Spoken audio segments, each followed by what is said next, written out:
ಬ್ರಹ್ಮದೇವನು ಇನ್ನೂ ಒಲಿಯಲಿಲ್ಲವೇ? ನಮ್ಮ ತಪಸ್ಸಿನಲ್ಲಿ ಕೊರತೆ ಉಂಟಾಯಿತೆ.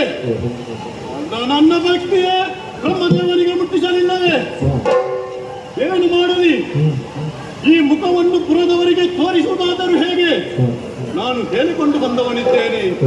ಬ್ರಹ್ಮದೇವನನ್ನು ತಪಸ್ಸಿನ ಮೂಲಕ ಮೆಚ್ಚಿಸಿ ವರ ಬಲವನ್ನು ವರ ಪ್ರಸಾದವನ್ನು ಪಡೆದುಕೊಂಡು ಬರುತ್ತೇನೆ ಎಂದು ಈ ಮುಖವನ್ನು ಹೀಗೆ ಹಿಂದೆ ಪುರಕ್ಕೆ ತೋರಿಸುವುದಾದರೂ ಹೇಗೆ?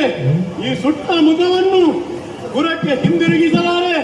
ಹಿಡಿದಂತ ಕಾರಣದಿಂದ ಈ ಸ್ಥಿರವನ್ನೇ ಕತ್ತರಿಸುತ್ತೇನೆ.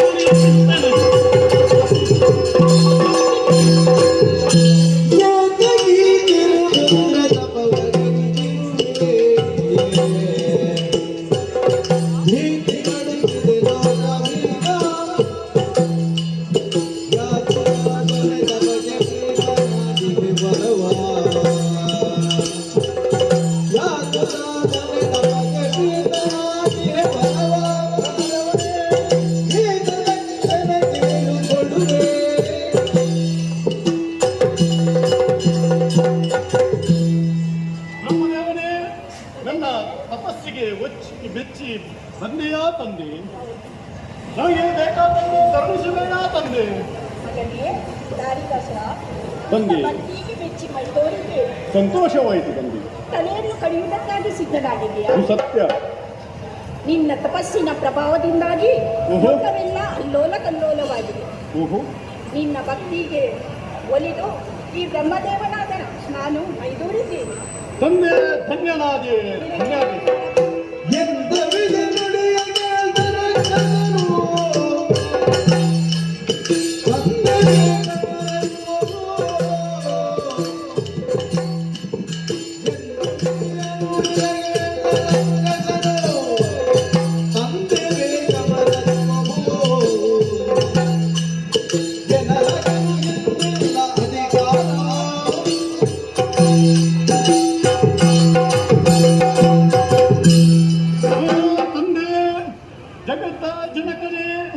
ಬ್ರಹ್ಮದೇವ, ನನ್ನ ತಪಸ್ಸನ್ನು ಒಲಿದು ಮೆಚ್ಚಿ ಬಂದೆಯ ತಂದೆ.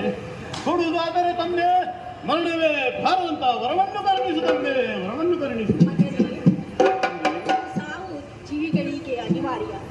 ಹುಟ್ಟಿದವ ಸಾಯಲೇಬೇಕು. ಹಾಗಾದರೆ ನನ್ನ ತಪಸ್ಸು ವ್ಯರ್ಥವಾಯಿತೆ. ಹಾಗಾಗಿ ಮರಣವೇ ಬಾರದ ವರವನ್ನು ಕೊಡಲು ಸಾಧ್ಯವಿಲ್ಲ. ಕಲ್ಪಾಂತ್ಯದಿಂದ ಮೂರ್ತಿಗಳಾದ ನಮಗೂ ಅಂತ್ಯವೆಂಬುದು ಇದ್ದೇ ಇದೆ.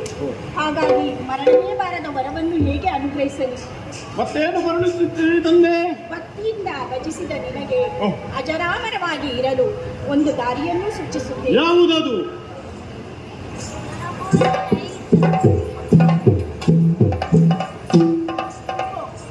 ಈ ಚಕ್ರವನ್ನು ಇದಕ್ಕೆ 3 ಹೊತ್ತು ಪೂಜೆಯನ್ನು ಮಾಡುತ್ತಾರೆ.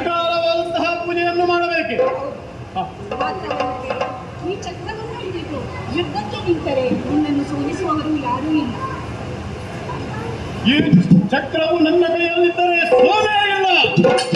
ಈ ಚಕ್ರ ನಿನ್ನ ಕೈಯಲ್ಲಿ ಇರುತ್ತದೋ ಅಲ್ಲಿಯ ತನಕ ನಿನಗೆ ಮರಣವಿಲ್ಲ.